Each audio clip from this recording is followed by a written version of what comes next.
வணக்கம். சாந்தி சமையல்ல இன்னைக்கு நாம செய்ய போறது பீட்ரூட் பொரியல். பீட்ரூட் பொரியல் செய்ய தேவையான பொருட்கள் என்னென்னு பார்க்கலாம்.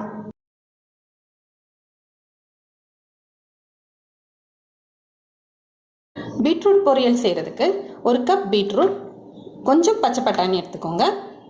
தாளிக்கிறதுக்கு தேவையான எண்ணெய் எடுத்துக்கோங்க. கடுகு கொஞ்சம், உளுத்தம்பருப்பு, காஞ்ச மிளகாய் 2, கொஞ்சம் கருவேப்பிலை, கொஞ்சம் வெங்காயம் கட் பண்ணி வச்சுக்கோங்க. தேவைன்னா தேங்காய் துருவல் எடுத்துக்கோங்க. தேவையான அளவு உப்பு எடுத்துக்கோங்க. பாத்திரம் சூடானதும் எண்ணெய் விட்டுக்கோங்க. எண்ணெயில் கடுகு உளுந்தம்பருப்பு போட்டுக்கோங்க. வத்தலை கிள்ளி போட்டுக்கோங்க. கருவேப்பிலை போட்டுக்கோங்க. வெங்காயம் போட்டுக்கோங்க.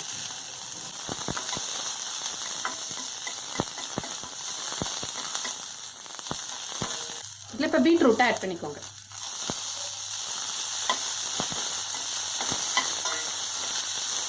இதில் கொஞ்சம் தண்ணியை சேர்த்து வேக விடுங்க. பட்டாணியை தனியாக வேக வச்சு எடுத்துக்கோங்க. பீட்ரூட் நல்லா வெந்துடுச்சு. வேக வச்ச பட்டாணியை சேர்த்துக்கோங்க.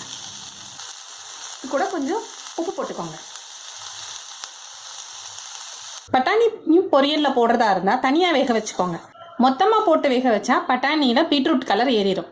தனியாக வேக வச்சு சேர்க்கும் போது அதோட கலர் தனித்தனியாக தெரியும். இப்போ பொரியல் ரெடி ஆயிடுச்சு.